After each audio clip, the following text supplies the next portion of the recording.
In this video, we're going to talk about rebalancing the mental load, why your neurodiverse relationship needs an externalized system, and how to build one.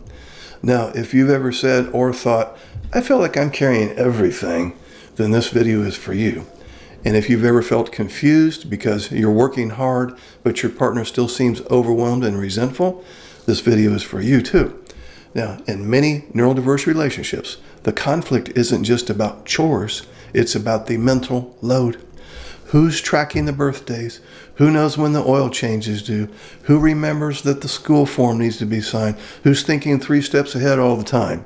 So today, we're going to shift the conversation away from who's doing more and toward something much more powerful. How is the work being tracked? Because in a neurodiverse marriage, the issue is often not effort, it's invisibility. And invisibility creates resentment. Now let's talk about what the mental load actually is. The mental load is not just tasks, it's anticipating, remembering, planning, monitoring, following up, and so on. It's executive function in real life. And here's where neurodiversity matters. In many relationships where one partner is autistic or has executive functioning differences, there can be difficulty with task initiation, difficulty with future-oriented planning, difficulty tracking multiple moving pieces, and task paralysis when overwhelmed. Meanwhile, the neurotypical partner often becomes the default project manager of the family, not because she wants to, but because someone has to hold the map. And over time, this becomes emotional, not because of laziness, but because of chronic cognitive strain. The issue isn't you don't care. The issue is the system lives inside one person's brain, and that's unsustainable. Now let's look at why talking about fairness usually fails. Most couples try to solve this emotionally. They argue about fairness. I do more. No, you don't. Yes, I do. I work all day. So do I. And nothing changes.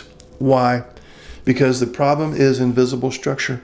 When the tracking system is internal, meaning it exists only in one partner's mind, the other partner can't see it, access it, or reliably contribute to it. And here's the critical point. In neurodiverse relationships, relying on memory and spontaneous awareness is often unrealistic. That's not a character flaw, that's neurology. So if your relationship depends on just remember, or just notice, or just think ahead, you're building on quicksand. What you need is something external. Now let's talk about the shift. Stop fighting about effort and build a system. Instead of asking, why aren't you doing more? Ask, where does the system live? If the answer is in my head, that's the problem. Neurodiverse relationships often thrive when the load is externalized. Externalized means it exists outside of either brain, on a board, in an app, on paper, on a shared screen, not in memory, not in assumptions, not in emotional reminders. Because here's the truth. When everything lives inside one partner's brain, that partner becomes anxious and the other partner becomes reactive. An external system reduces anxiety for one and reduces defensiveness for the other. It creates neutrality. Now, let's talk about what an externalized system actually looks like. Let's make this very practical. There's going to be 3 simple rules. Rule number 1, everything goes into one shared place. Not some in text messages, not some in someone's head, not some in a planner no one else sees. One location. Here's some options. A whiteboard in the kitchen, a shared Google Doc, a shared task app, a laminated weekly planning sheet, a magnetic monthly calendar. The tool doesn't matter. Consistency does. Rule number 2, the system tracks tasks, not emotions. Instead of, well, you never help with the kids' school stuff, the board says, school paperwork due Friday. Instead of, well, you forgot again, the system says, car service scheduled. This shifts conflict from personal to procedural. Now it's not you failed, it's the system needs updating. That is a massive emotional difference. Rule number 3, ownership must be visible. You don't say, well, I'll help if you ask. No, you say, okay, well, this category belongs to me. For example, partner A owns medical appointments, school forms, grocery lists. Partner B owns car maintenance, bill tracking, and weekly planning. Ownership means you track it, you initiate it, you follow through without reminders. And if reminders are needed, go to the system you have in place, not into emotional arguments. Now let's talk about why this is especially important in neurodiverse marriages. Executive function challenges are real. Working memory differences are real. Time blindness is real. And here's what happens without an externalized system. The neurotypical partner becomes hypervigilant. The autistic partner feels constantly corrected. Both feel misunderstood. But when the system holds the memory, neither partner has to. And this reduces parent-child dynamics, nagging cycles, shutdown responses, emotional flooding, and so on. It also reduces the invisible loneliness of being the one who carries it all. And here's something important. An external system is not infantilizing. It's adaptive. We use external systems for everything else. Calendars, GPS, bank, auto pay, project manager software. Why would your marriage rely on memory? So now let's get concrete with some steps. This is how to start this week. Here's a simple 3-step plan. Step 1, have a neutral conversation, not during conflict. Say, I don't want us fighting about who does more. I want us fighting less. Can we try building a shared tracking system? Step 2, choose the tool together. If one partner won't use apps, don't choose an app. If one partner ignores paper, don't choose paper. The best system is one that both people will actually use. Step 3, do a weekly 20-minute check-in. You're going to review, adjust, reassign, clarify, not emotionally, but logically. You are running a household. Treat it as a business. Treat it like a collaborative project. Now, if you're constantly arguing about effort, it may not be about effort at all. It may be about invisibility. In neurodiverse relationships especially, love is not the issue. The system is. Externalize the load. Make it visible. Let the structure hold what your nervous system has been trying to hold alone. Now, if you're the autistic partner in the neurodiverse marriage, you may have had the thought, well, yeah, this makes sense, Mark. Or, yeah, great, another way I'm failing. Then pay attention. Because this is not about blame, it's not about effort, and it's not about you not caring.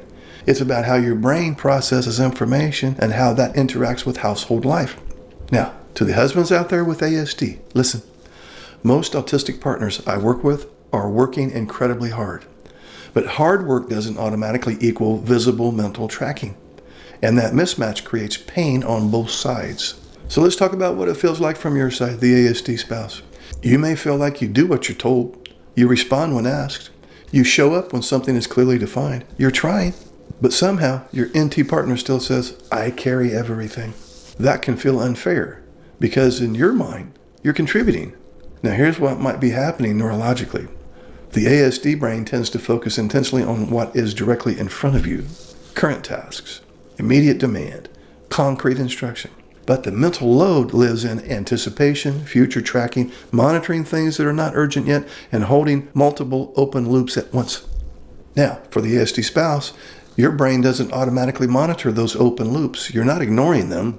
You're simply not wired to continuously scan for them. That's not laziness. That's an executive function difference. Now let's talk about why just notice doesn't work. You may have heard from your NT wife, why don't you just notice what needs to be done?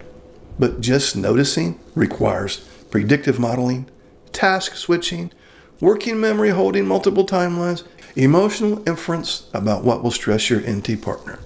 That's a lot of simultaneous processing. And when that demand comes as criticism, your nervous system may shut down, become defensive, hyper-focus elsewhere, or feel overwhelmed and flooded. Now the argument isn't about tasks anymore. It's about feeling attacked. And from the ASD partner side of things, it may genuinely feel like, I was fine until you made it emotional. That doesn't mean your NT partner is wrong. It means the system is missing. Now let's talk about the hidden strength you bring as the ASD spouse. Here's something that often gets overlooked. Many autistic partners are exceptional when expectations are clear, ownership is defined, systems are structured, variables are minimized. You are likely to thrive with written checklists, visual boards, recurring reminders, predictable routines. So the problem is not that you can't carry responsibility. The problem is that the responsibility is often invisible and dynamic. And invisible dynamic tracking is cognitively expensive. An external system doesn't compensate for weakness, it activates your strengths. Now, let's talk about what an externalized system does for you as the ASD spouse. When the mental load is externalized, you don't have to guess. You don't have to decode tone. You don't have to monitor facial expressions to know something is brewing. The board tells you, the system tells you, the list tells you. That reduces social interpretation pressure, emotional ambiguity, surprise conflict, and performance anxiety. It also protects your dignity. Instead of hearing from your NT wife, well, you forgot again, it becomes, the board didn't get updated. Instead of hearing from your NT wife, why don't you think ahead? It becomes, what category belongs to you? This shifts you out of child position and into collaborator position. That matters because many autistic partners quietly carry shame around this issue, and shame shuts down growth. Structure builds competence. Now let's look at an important reframe. This is not about being managed. Some autistic partners resist systems because they fear, well, this means I'm being parented or micromanaged. But here's the reframe. Air traffic controllers use systems. Engineers use systems. Surgeons use systems. Project managers use systems. High-performance environments rely on external tracking. Marriage is a high-performance environment. If your relationship relies solely on your working memory and spontaneous noticing, you will constantly feel behind and your NT partner will constantly feel alone. So a shared system removes the personal interpretation. It becomes neutral ground, not control, not surveillance, but collaboration. Now let's talk about how to step into ownership without overwhelm. Start small. Choose one category, not everything, just one. Maybe finances, or car maintenance, or meal planning, or school communication. Whatever it is, you as the ASD partner fully own it. That means you check the externalized system, you update the system as needed, and you initiate without being prompted from your NT wife. And here's the key, listen up now. If you forget, update the system, not your shame. You can say to your NT wife, I need this on the board. That's adaptive self-knowledge, not failure. Now, to all the ASD spouses out there, if you felt misunderstood in this area, you're not broken and your NT partner is not being unreasonable. You may simply be trying to run a complex household without a shared operating system. Externalizing the mental load is not about proving love. It's about reducing friction between two different brains. And when the system holds the tasks, you're free to focus on what you often do best. Loyalty, depth, consistency, commitment. Structure doesn't diminish you, it strengthens the relationship. If this resonates, please like, subscribe, share it with somebody who might be struggling in this area. Also, I'd be interested in your comments on the topic. I read and respond to all comments. I'll see you in the next video.